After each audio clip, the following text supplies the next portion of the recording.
अक्टूबर में इलेक्शन इसलिए हों क्योंकि उसमें ये चीफ जस्टिस चले जाएंगे, दूसरे चीफ जस्टिस आ जाएंगे। तो मुझे उससे ये अंदाज़ा हुआ कि इनकी जो सियासत है वो सारी तकर्रियों के इर्द गिर्द घूमती है। पहले इनके साथ वो इस्टेब्लिशमेंट के किरदार थे जो अब जा चुके हैं, तो अब इन्होंने जुडिशल इस्टेब्लिशमेंट ढूंढ ली है जिसके ऊपर ये तकिया करके बैठे हुए हैं।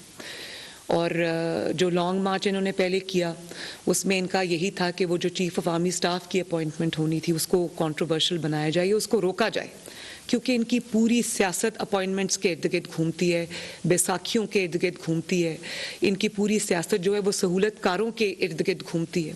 एक सहूलतकार चले गए, उन्होंने कानों को हाथ लगाया। आपने जनरल बाजवा साहब का इंटरव्यू सुना, वो कहते हैं कि ये खुद लाने वाले हैं उसको, और वो कहते हैं कि ये ख़तरनाक आदमी है मुल्क के लिए।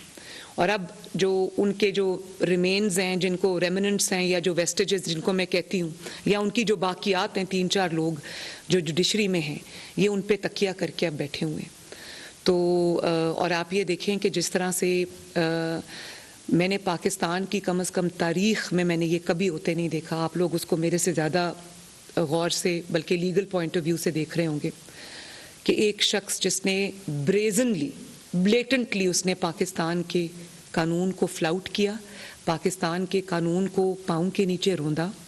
पुलिस ने जब अदलिया ने उसको कहा कि आओ और पेश हो, वो शख्स नहीं गया। वो अपने घर में छुपा रहा।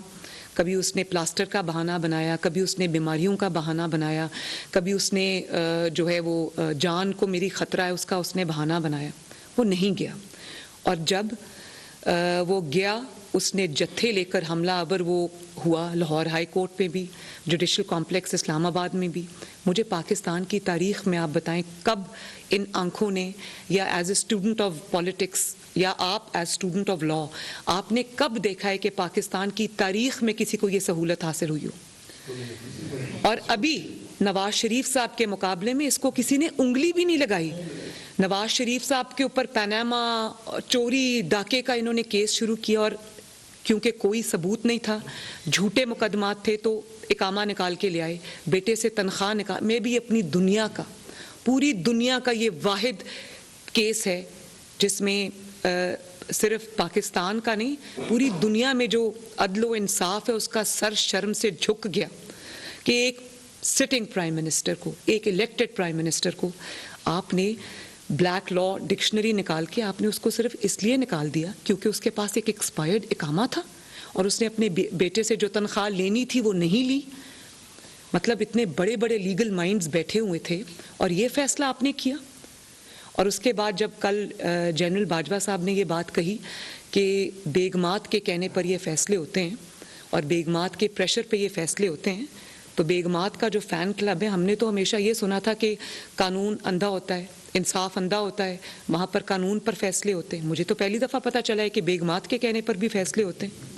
और इसका सबूत पूरी कौम ने देखा कि जब पनामा बेंच का जिस दिन फैसला अनाउंस होना था तो नवाज शरीफ साहब को डिस्क्वालीफाई करना था, इनके बीवी बच्चे, चाहे वो जस्टिस खोसा हो या वो जस्टिस साकिब निसार हो या बाकी पनामा बेंच के लोग, इनके बच्चे और बीवियां अदालत में मौजूद थे। उनको फैसले का पहले से इल्म था। उनके फेसबुक अकाउंट्स, उनके ट्विटर अकाउंट्स आप उठा के देख लें। उस दिन उन्होंने फैसले से कुछ घंटे पहले न सिर्फ एक्साइटमेंट का इजहार किया था बल्कि उनको फैसले का पता था, जिसका मतलब है कि जनरल बाजवा ने जो कल बात की वो बिल्कुल ठीक की थी कि आइन और कानून पर फैसले नहीं हो रहे थे, एक ज़ाती अनाद पर फैसले हो रहे थे और बेगमात के और बच्चों के कहने पर फैसले हो रहे थे।